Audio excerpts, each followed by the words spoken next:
Welcome to episode 7 of Project W, where we are taking you on a journey to create more opportunities, sales, and growth for your business using Walmart.com. We are showing you how to sell your Amazon products on Walmart.com using these same simple methods. I'm Carrie Miller with Helium 10. And I'm Tim Jordan with Private Label Legion. And in this episode, we're going to take everything that we've showed you already to build your listing and actually doing it on screen. Here we go. Here we go.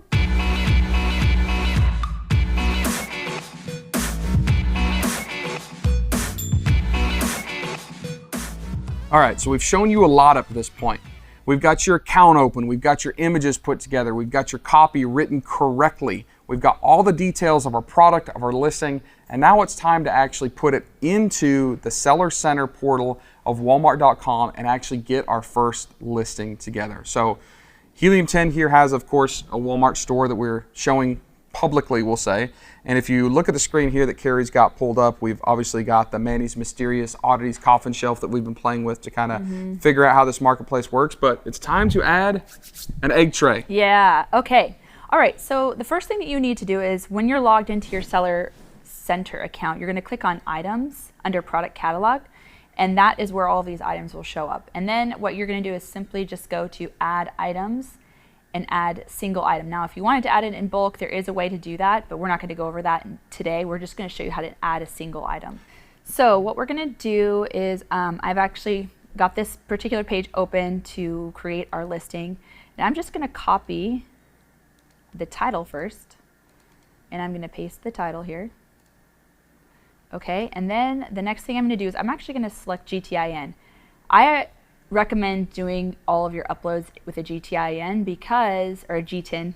What do you say, Tim? GTIN. I say GTIN. Some people say GTIN. But basically everything you do on the back end of Seller Center is with a GTIN. So you're going to want to just upload it that way right from the beginning. So I'm actually going to just type in our GTIN right here. Again, really, really high-tech, fancy pieces of paper. Yeah.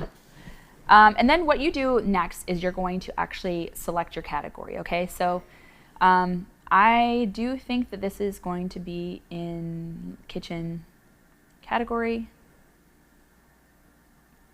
And make sure that you get these categories right, because if you don't get these categories right, you may not show up correctly, right? It's exceptionally, exceptionally important. I think the category is going to be home, decor, kitchen, and other. Yep. Okay. So then once we've done that, we've got all these other boxes to fill in. So the first thing you're going to do is you're going to want to put a unique SKU in there for that product. And I have that all written out. And the SKU does not have to be the exact same as the SKU that you use on Amazon. If you have your own custom SKU, it can be the same, but this is totally for your in-house, internal referencing and tracking, right? You can completely make something up or use something that makes sense so you know what it is. Okay, so I'm going to just copy the description in here.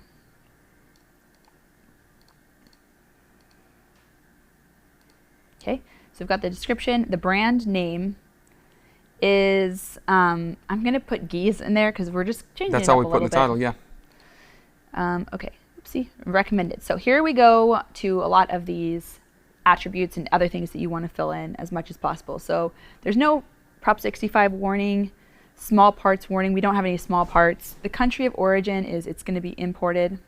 So make sure you put this in here. Is it USA? Is it USA and imported? Is it just USA? Just that would be like for bundles would be the selection. It is wood, but it's not composite wood. And we actually do need to do that because we will be telling the listing this is wood, and they want to make sure that that is actually an accurate assessment of what it is or what it isn't. Okay, so this fulfillment lag time here is just the amount of time that it's going to take you to actually fulfill and then ship the item. So since we're actually doing seller fulfilled first, not Walmart fulfilled services, we're actually going to just put 2 days there just to give us a little bit of time to get it all together and fulfilled, especially if it's the weekend. And this is almost like a placeholder, like we're just kind of telling Walmart how long we think it should take. You'll actually adjust this when we get into the fulfillment section based on what you're capable of doing, and you can adjust it. This is just setting up the listing. They just want to know that, you know, we're not at 6 months out or something like that before we get this started. Okay, and the next section here is key features. And you're going to add these one at a time. So I'm just going to paste the first one. I actually already copied that one. Okay, so we've got it all in there. And it has an example right here. It just shows you what you need to do. You don't need to add the bullets in there. So Yep.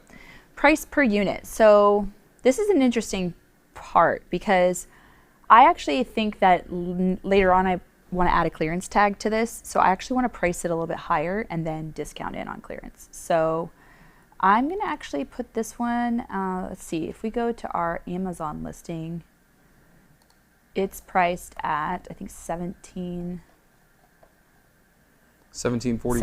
So let's make it like, I was thinking 25. yeah, $24.99. All right, so for the price, we're going to put $24.99 in here. We're like a little less than $18 on Amazon, but Carrie loves putting in the clearance section where it strikes out the price and puts a less expensive option. You can play with this later. You can go into your catalog and adjust the price. It's not the end of the world if you don't know exactly what you want it to be right now. Just make sure when you initially load it, it's not really expensive or really, really cheap, or you might have a hard time changing that later. I'm going to put the MSRP here as $24.99 as well. Manufacturer's name is Geese. And then there are no electrical components. Oops. I'm actually going to just put the same as my SKU for the manufacturer part number. Yep. Battery type, there is no battery. I don't think that we need to put anything there. Clickety. Does not contain a battery. Does not contain a battery. Thank you. Model number. Can be the same. Again, this is just ours. If we were selling like electronics or hard drives or something, all this stuff would really matter.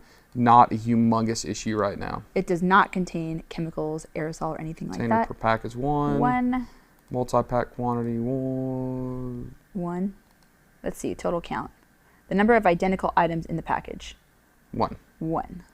Ships and rules of packaging, yes. Number of pieces. 1. 1. Color. Brown. This is natural. Beige probably is the color. Brown. Brown. Do brown.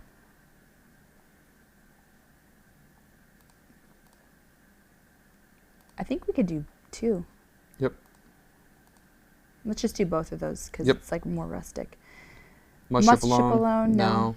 And where must ship alone would be if it were like a hazmat item or something. And it says accent color. There is no accent Secondary color. product color? No. It's all one color. So Yep. We can leave that blank. external product identifier is Now this is interesting where they're actually adding an ASIN. You see the ASIN in here? So we can actually indicate the actual ASIN from Amazon. And we suggest you doing that because they like transparency. They like knowing that we're all kind of on the same team here, showing everybody what we're doing. Maybe they want to check those prices or maybe want to make sure that this is a legitimate product that's being sold elsewhere, which isn't necessarily a deal breaker, but we definitely want to show that. Click that again. You accidentally grabbed that. Okay. Nope. pattern. There's no pattern, so I'm Leave going to that leave blank. that blank. Material is wood. Yep. Should I do, I wonder if I should do what exact type of wood. Finish is natural.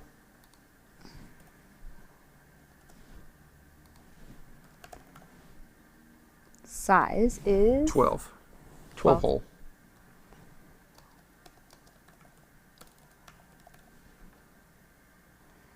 Home decor style. I would say rustic. Yep. And then because we told it what category and it's asking some of these stuff, so like curtain panel style, we're going to leave that blank. We're only going to answer the things that are really relevant to our product. And we're going to start seeing a lot more of these as we scroll down, just because we did say we are in the home category, the home goods category. We might actually be able to find more decor style names for this. So this is kind of bare right here. We could probably add some more there. And then Just curtain keep it length, simple. slat width, Rug style, yeah, we'll just keep scrolling down. rug style. Nope, no, it's not. a Ignore rug. all this stuff that doesn't really matter for this product. Keep going. Material shape, rectangle. Bed style. Nope. Nope, nope. There's a lot of curtains and bedding here. Thread count. Nope. This is NA, so should I? Okay, lightning fax label Nope. image. Keep going. Lamp type, scent. Is it pet friendly? No. This is not for your pets. Recommended use, egg storage. And then for cleaning care and maintenance, I would put Hand wash and dishwasher safe. Power type, no power. Okay, so assembled product length, width, and height.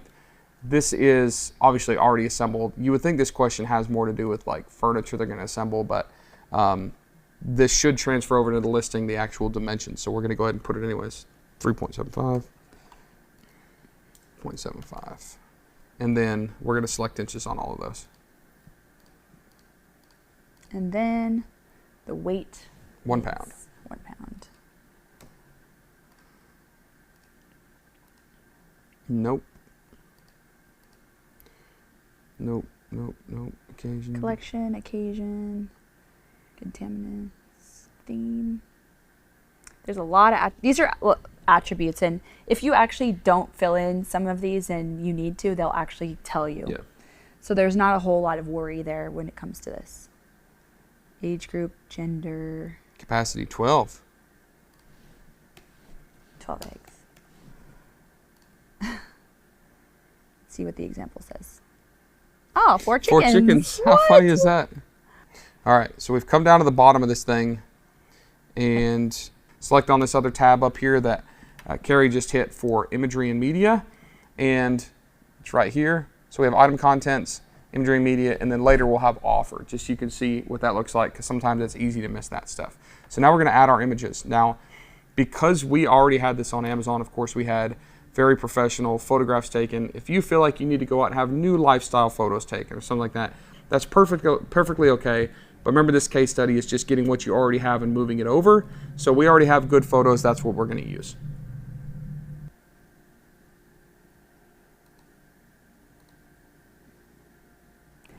Okay, so here we have all the images uploaded here, ready to go. All right, so click that offer tab up there. Let's finish this thing up. There's a lot of things in here that we don't have to fill in. If long as we put in the selling price and the shipping weight, then we should be good. Yep, you see how the little tab up here turned green.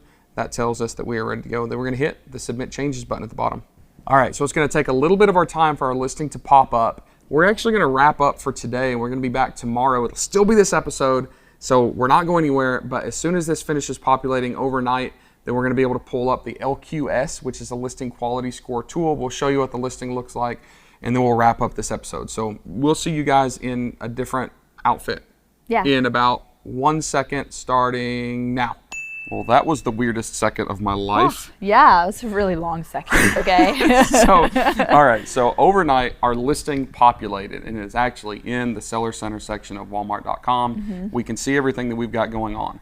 One of the coolest things about Walmart is they love giving us as sellers information. They give us feedback, they give us advice, and they tell us what we're doing well or what we're doing probably less than well on our listing. Yeah. And that is the listing quality score tool that they have embedded in Seller Center. So now that our listing's pulled up, let's get on the screen here and actually see what Walmart thinks of our listing. Yeah, let's take a look. All right, I actually already pulled it up on the Growth Opportunities tab. So when you're in Seller Center, just go to Growth Opportunities. It's under the Analytics tab, main tab, and then you can click on there and see. And if we take a look at our listing that we just put up, our listing quality is at 24%.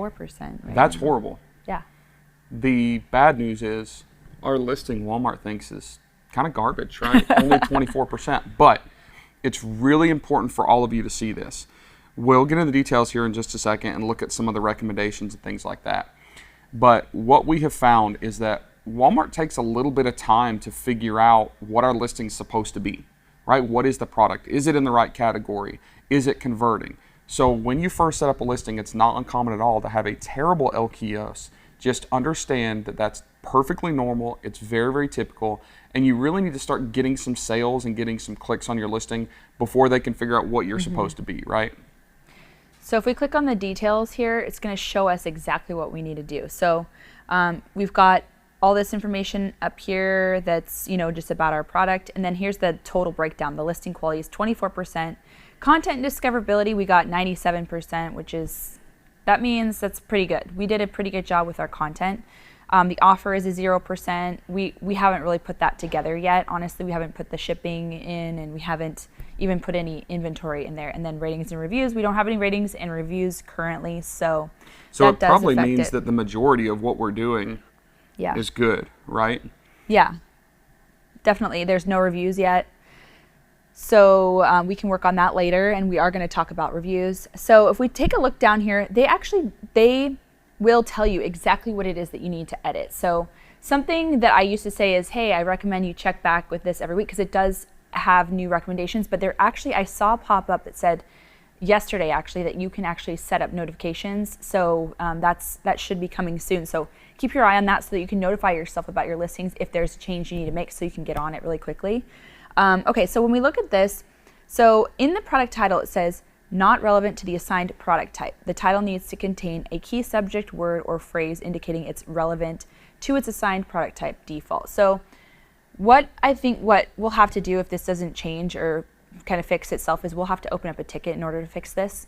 So we still have a score of 91% there. It's not that bad, but that's something that's extremely important though, to get in the right product type, so that you can have the keywords that are relevant to your product connecting to that product type. So and everything else is 100%. So our descriptions, our key features, our images.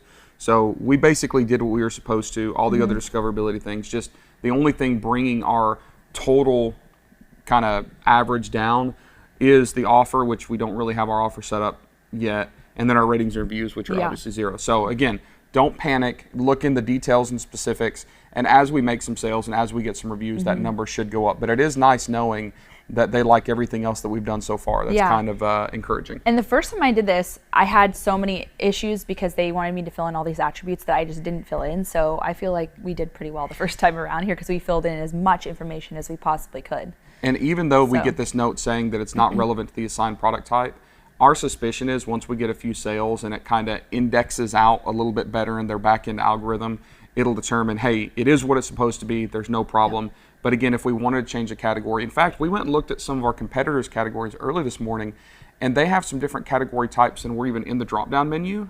Yeah, I think that it just they kind of choose that for you after you choose the main category. Yeah, so I'm going to work on that over time, so we'll keep you updated on that. Yeah, and again, if you want to change that subcategory, you should be able to open up a ticket and do that. All right, so we actually have a listing going. We see that we did a pretty good job, I would say, and we've got a few other things to continue to cover. So to review, in this episode, we showed you how you can upload your listings one by one via Seller Center. And we showed you how to fill in all the details, and then we also showed you how to analyze your listing quality score.